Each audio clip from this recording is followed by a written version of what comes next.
Jadi kita sekarang sudah mulai pendekatan ulang dengan grup kita dengan perusahaan-perusahaan di MNC bahwa nanti di tingkat ketiga mahasiswa akan dimagangkan langsung di Hmm. perusahaan-perusahaan itu untuk mengenal langsung dunia industri pekerjaan yang real gitu ya. Karena selama ini yang saya lihat banyak pekerjaan atau kita masih mengajarkan banyak teori-teori yang jauh panggang dari api lah. Kita masih idealis terhadap keilmuan, tapi di luar industri permintaannya kadang berbeda dengan yang kita sediakan. Ya. Nah, kalau ini sudah langsung masuk ke sana, si mahasiswa sudah bisa langsung melihat melihat pekerjaannya, industri juga sudah melihat kompetensi dari siswanya. Di situ kita bisa terus meningkatkan kualitas, kualifikasi, dan kompetensi mahasiswa. Telah terbit secara cetak dan digital. Majalah Kampus Indonesia edisi Desember 2024. Pada edisi ini terdapat wawancara khusus dengan Mendikti Saintek, Satrio Somantri Brojonegoro, 75 tahun Universitas Gadjah Mada. Profil beberapa alumni kebanggaan UGM. Wawancara dengan Direktur Dewan Eksekutif BAN PT, juga profil beberapa kampus yang telah mendapat akreditasi unggul. Untuk informasi dan pemesanan, dapat menghubungi kontak yang ada di video.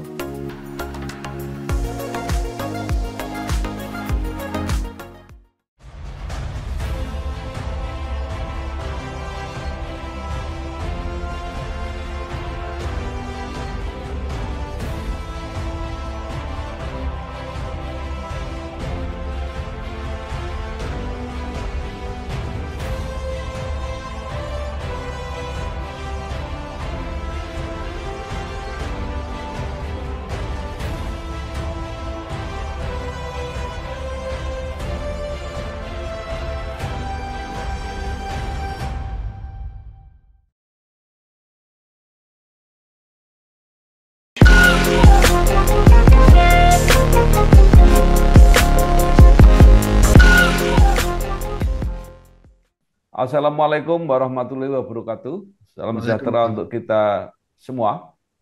Bersama saya Bambang Sadurno di kanal Inspirasi untuk Bangsa. Mudah-mudahan kanal ini selalu bisa memberi inspirasi, motivasi, dan edukasi. Kami sedang mempersiapkan beberapa video wawancara untuk mewawancarai para pemimpin perguruan tinggi, terutama memperkenalkan para rektor yang baru. Menurut rencana wawancara ini, selain akan kami tayangkan secara digital, juga akan kami muat di majalah Kampus Indonesia periode Januari 2025. Saat ini saya sudah bersama dengan Dr. Dendi Pratama, Sarjana Seni, Magister Manajemen, Magister Baik, Desain. Beliau adalah Rektor MNC University.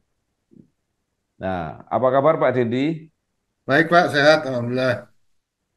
Alhamdulillah.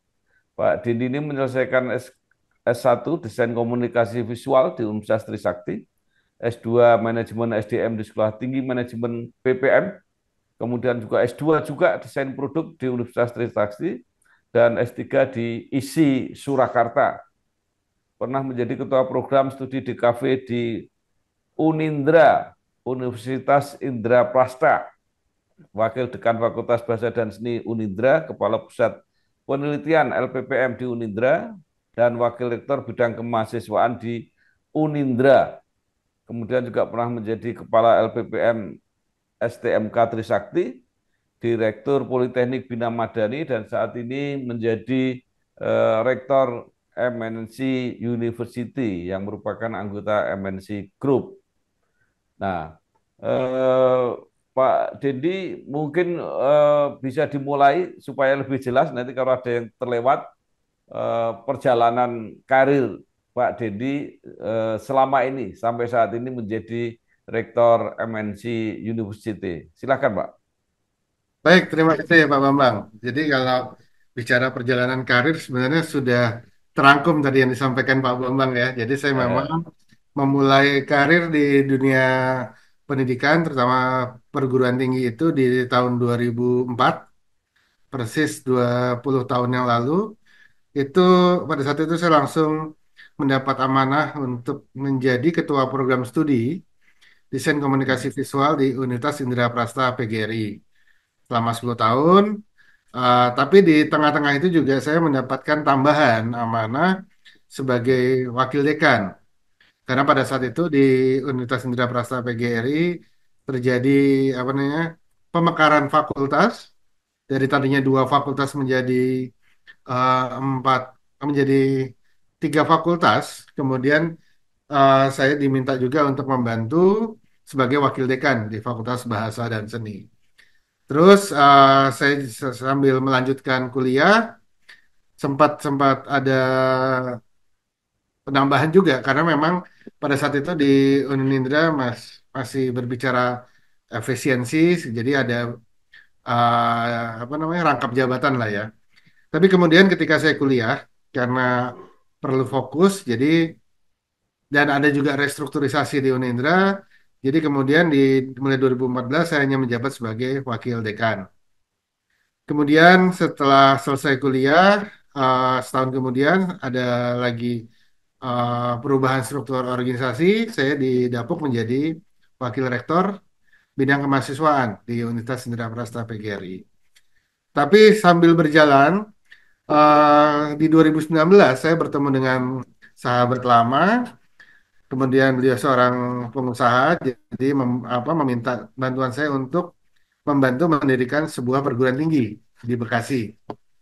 Jadi kemudian saya membantu pendirian sebuah kampus baru, yaitu yang kemudian 2 tahun kemudian 2021 izin keluar, saya diminta untuk memegang kampus tersebut, Hmm. yaitu Politeknik Bina Madani di Cikarang, Bekasi. Masa jabatan 3 tahun habis, kemudian juga ada satu kesempatan saya sempat bertemu dengan Ketua Yayasan Haritanu dan Bapak Haritanu Wijaya langsung dan berbicara berdiskusi tentang pengembangan perguruan tinggi, pengembangan pembinaan sumber daya manusia. Kemudian di situ terjadilah semacam kesepakatan untuk saya diminta beliau untuk memimpin universitas yang dimiliki oleh grup MNC, yaitu MNC University. Jadi umur saya sebagai rektor belum sebulan, Pak Bambang. Jadi masih sangat baru. Tapi PR-nya sudah cukup banyak karena banyak harapan-harapan yang disampaikan oleh Pak Hari Tanu kepada saya. Mungkin itu perjalanan karir saya sampai Baik, muncul. ya Ya, Pak Dendi baru menjadi rektor dan Universitas MNC ini juga kelihatannya juga belum belum terlalu lama juga, jadi hampir sama-sama baru.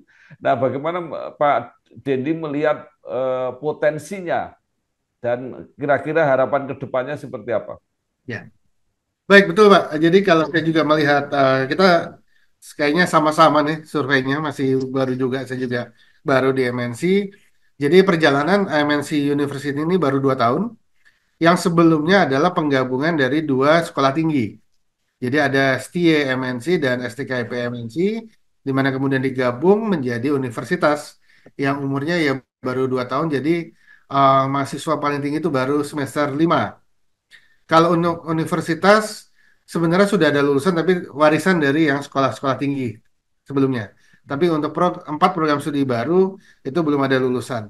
Nah, saya melihat ini adalah suatu potensi sebuah kampus baru yang punya potensi dan peluang sangat bagus ya Pak Bambang. Karena pertama, Hmm. berada di sebuah grup yang besar, grup media yang besar, grup keuangan yang cukup besar, dan ada beberapa industri lagi yang sangat sangat mendukung perkembangan kampus sebenarnya. Tinggal bagaimana kami di kepemimpinan baru itu mengoptimalkan peluang-peluang dari grup-grup MNC tadi. Mungkin itu dulu sementara, Pak.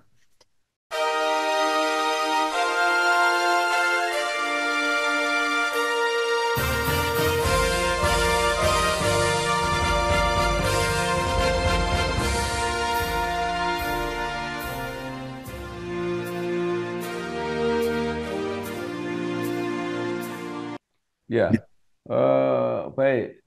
Eh, peluangnya luar biasa, berada di grup berbagai bidang saya kira ada di Ya, situ, bahkan pertambangan juga punya, sekuritas juga ada di situ. Nah, bagaimana mengkaitkan ini? Pak Dedi sering mengatakan bahwa keistimewaan MNC University ini adalah apa ya, kuliah belajar mengajar berbasis proyek kalau nggak salah, artinya langsung di apa, tempat kerja. Nah, seperti apa kira-kira konsepnya ini? ya, betul Pak. Jadi begini, ketika saya masuk ke lingkungan keluarga besar MNC, saya melihat suatu kesempatan yang luar biasa, suatu peluang yang luar biasa untuk membangun suatu sistem akademik yang mungkin sedikit berbeda, terutama Hmm. untuk perguruan tinggi akademik, Pak. Karena Ya, MNC ini berupa universitas yang merupakan sebuah pendidikan apa perguruan tinggi akademik. Saya sebelumnya juga di universitas, tapi sempat sempat agak belok sedikit ke pendidikan vokasi. Dan ya, saat ini juga saya masih sebagai pengurus Kadin Indonesia, dipercaya sebagai Ketua Komite Tetap Pendidikan Vokasi. Jadi selama 3 tahun hmm, terakhir saya banyak mempelajari tentang pendidikan vokasi. Nah, ini menurut saya peluang yang sangat bagus yang bisa diterapkan di MNC University, di mana MNC sudah punya keluarga besar, sudah punya supporting system sebanyak 84 perusahaan di MNC Group. Itu yang di MNC saja. Belum yang di luar yang eh, apa namanya? Mitra-mitra yang lain. Jadi yang saya melihat peluang ini adalah berawal dari suatu persoalan yang menjadi kegelisahan saya sebelumnya, Pak. Saya ya, eh, belasan tahun menjadi dosen, yang menjadi kegelisahan saya adalah kita di perguruan tinggi mendidik anak, mendidik mahasiswa untuk menjadi pintar, menjadi terampil, tapi kemudian setelah mereka wisuda, kita seperti lost, ya, gitu loh. ya, Anak ini mau kemana? Setelah jago, setelah pintar, setelah hebat, mau diapain? Kita banyak yang kehilangan kehilangan arahnya ke sana gitu. Jadi sangat banyak, bahkan mungkin juga data dari kementerian, masih banyak pengangguran yang dilahirkan dari perguruan tinggi, gitu Pak. Jadi dari sini saya melihat ini persoalannya di mana saya coba kawinkan konsep akademik dengan vokasi.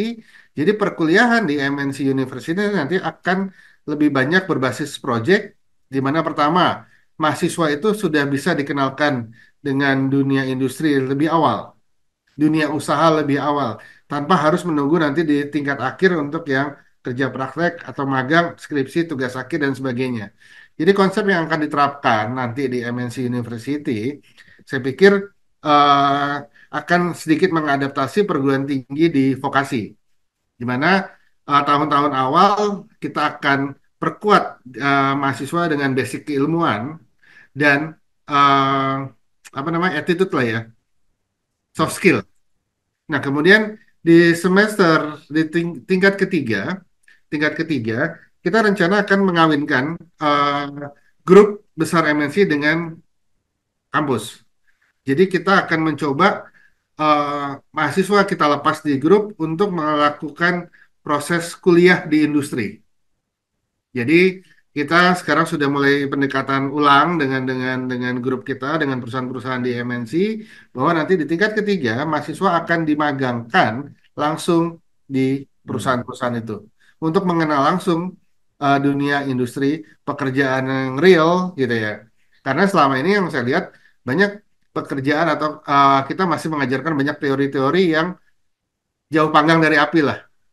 Kita masih idealis terhadap keilmuan, tapi di luar industri permintaannya kadang berbeda dengan yang kita sediakan. ya, Nah, kalau ini sudah langsung masuk ke sana, si mahasiswa sudah bisa langsung melihat melihat pekerjaannya, industri juga sudah melihat kompetensi dari siswanya. Di situ kita bisa terus meningkatkan kualitas, kualifikasi, dan kompetensi mahasiswa. Tapi sebelum itu yang akan kami lakukan adalah memagangkan dosennya dulu, Pak.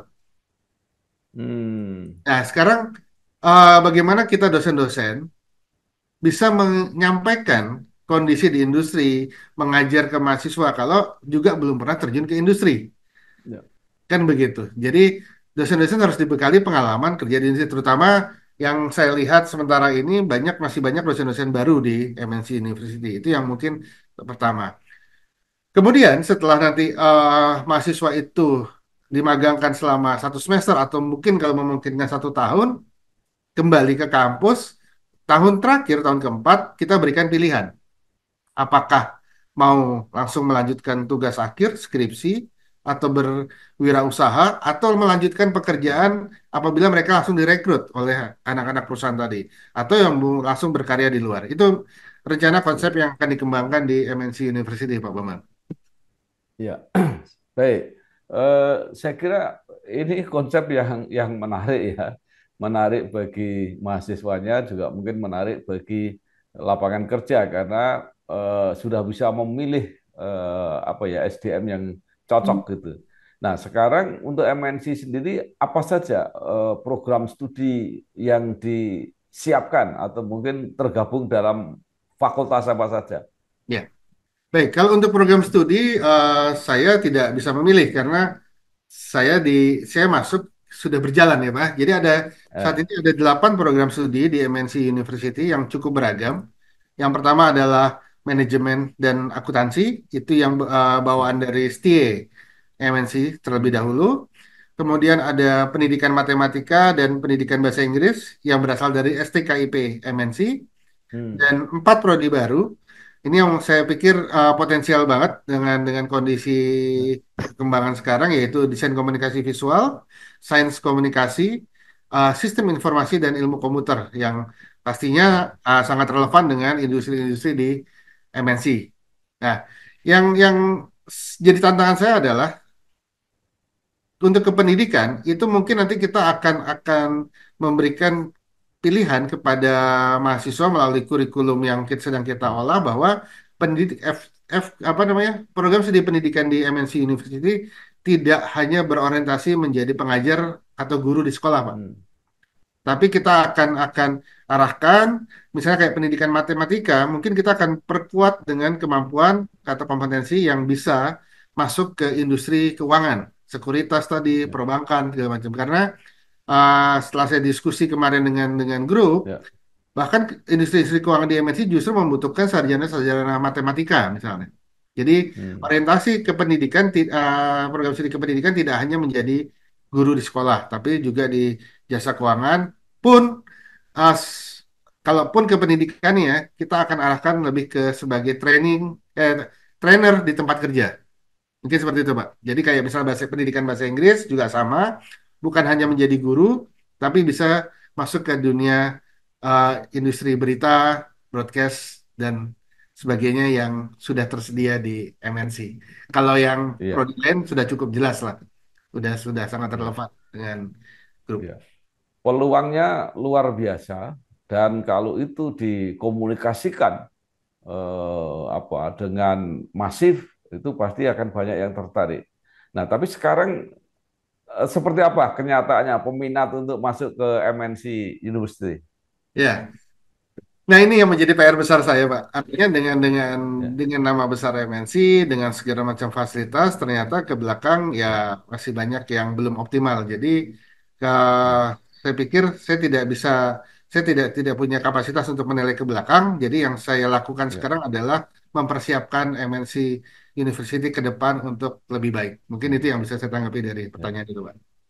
Yang jelas, ya, pasti kami akan juga bekerja sama dengan berbagai pihak juga di luar MNC Group. ya, Karena ya, peluang-peluang di luar juga pasti banyak gitu loh. ya.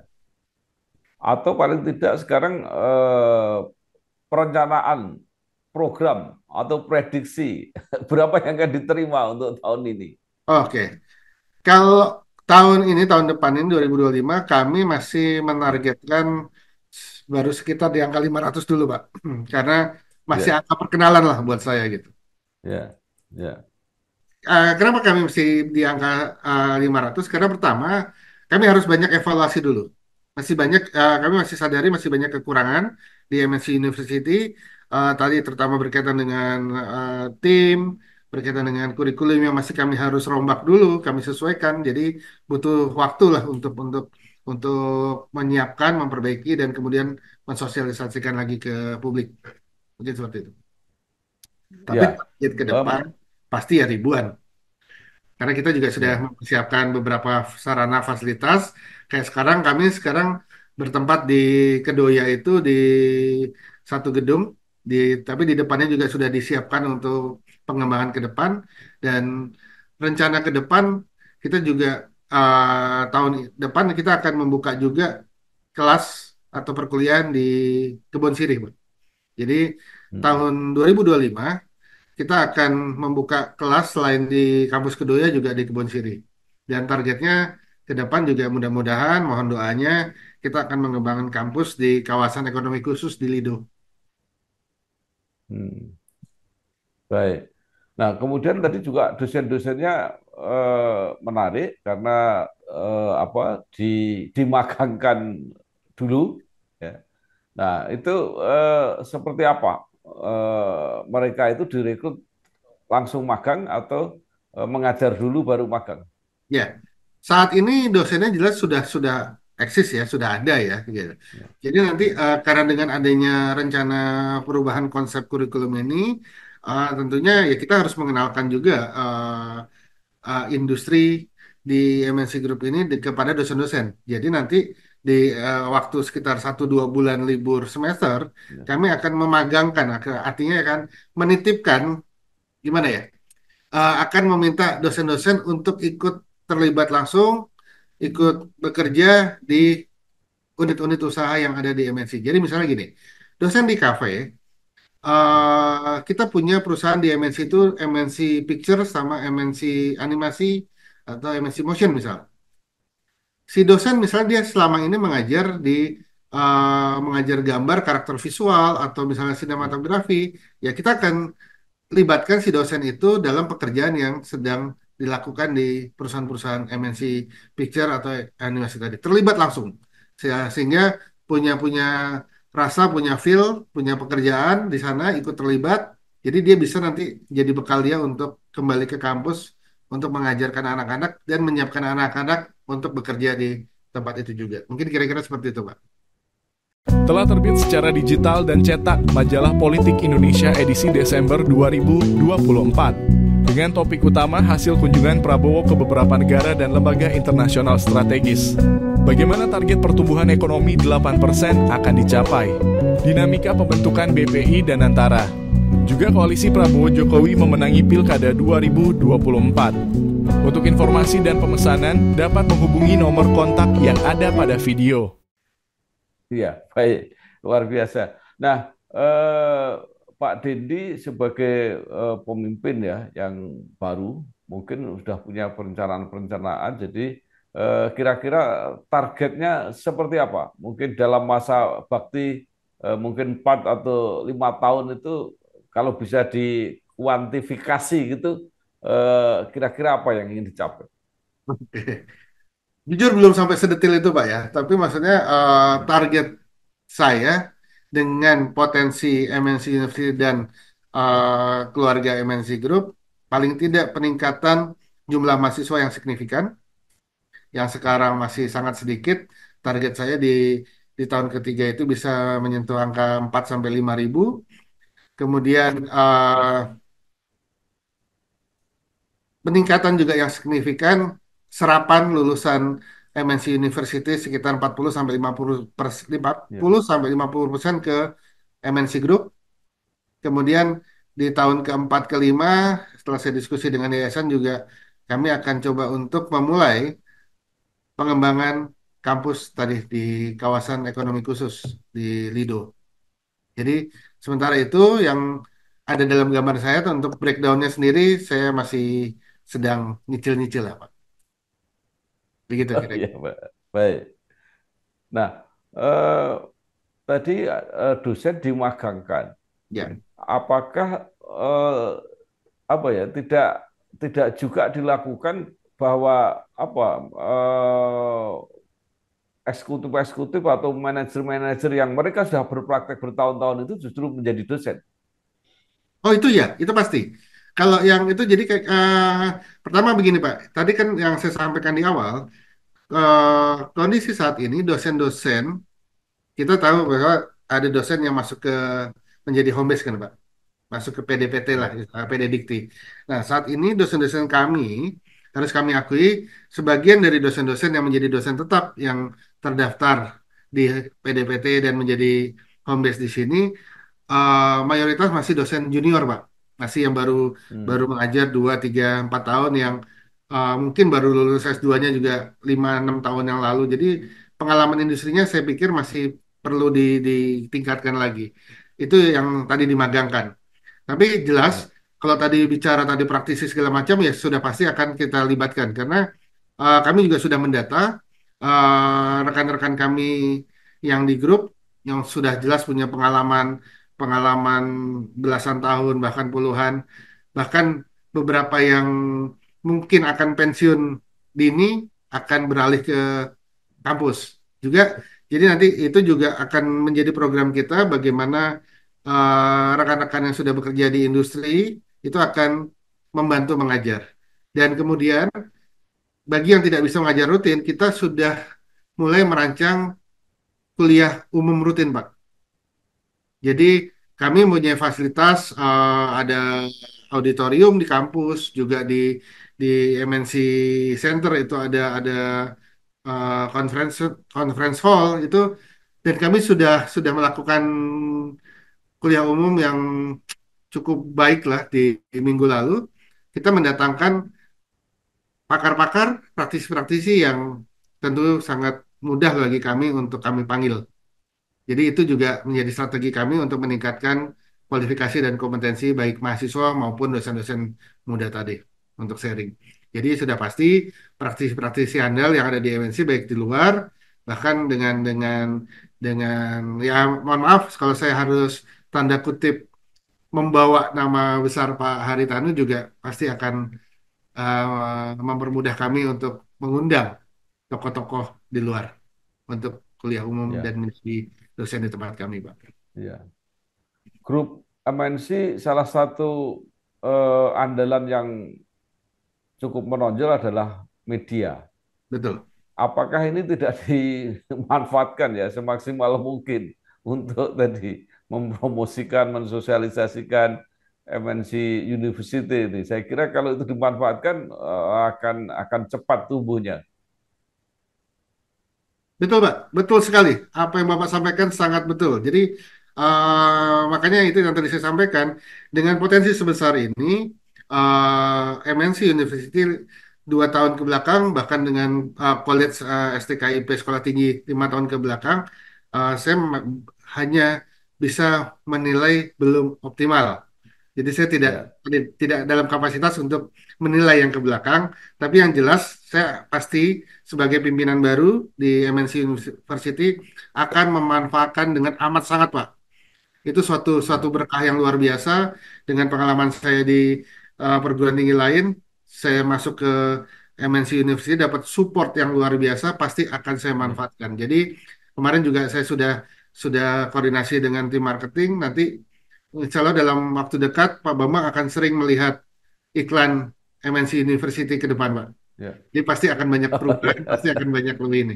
Jadi mudah-mudahan ya, mohon supportnya ke depan MNC ya, University pasti akan banyak perubahan, Pak. ya. Gitu.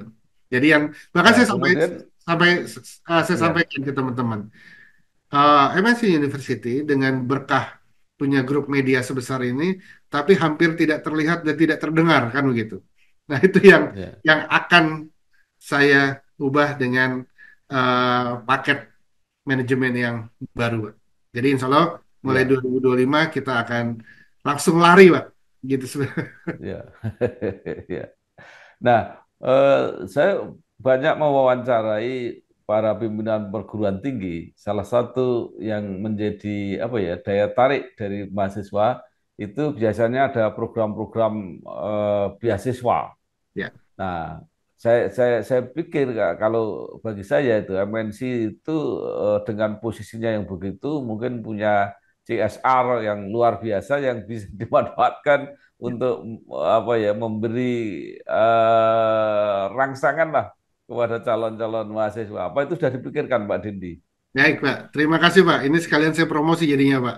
Untuk periode 2025 kami sudah menyiapkan 240 beasiswa, Pak, untuk mahasiswa baru. Ya, Jadi seratus ya, dua puluh untuk 100% dan 120 calon mahasiswa baru lagi 50%. Jadi 240 beasiswa dari Yayasan Haritanu untuk angkatan 2025 yang akan datang.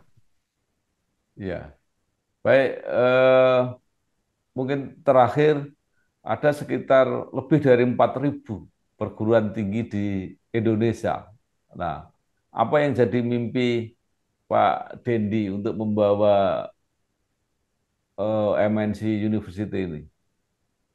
Ya, ini menarik nih. Ini tadi yang saya begitu masuk ke MNC Group, masuk ke MNC University, dan melihat melihat rekan-rekan kampus-kampus lain yang juga mungkin berada di bawah naungan grup-grup besar, kami cukup confident ya. Saya cukup terutama saya ya, cukup confident dan optimis bahwa dalam 5 tahun ke depan MNC University akan sejajar atau bahkan lebih dari kampus-kampus besar yang ada sekarang. Gitu, Pak. Luar biasa. Terima kasih sekali Pak Dr. Dendi Pratama, Sarjana Seni, Magister Manajemen, dan Magister Desain, Rektor MNC University, eh, perguruan tinggi yang penuh peluang, penuh harapan ke depan. Mudah-mudahan menjadi kenyataan dan berhasil. Sekali lagi terima kasih, sukses. Wassalamualaikum warahmatullahi wabarakatuh. Waalaikumsalam. Terima kasih Pak Bambang. Nanti mungkin 5 tahun lagi kita wawancara lagi sudah beda. Oke. Telah terbit buku 100 perguruan tinggi akreditasi unggul. Buku 100 perguruan tinggi akreditasi unggul berisi tentang profil dan perjalanan dari 100 perguruan tinggi yang telah mendapatkan akreditasi unggul. Untuk informasi dan pemesanan buku, bisa menghubungi salah satu nomor yang tercantum dalam video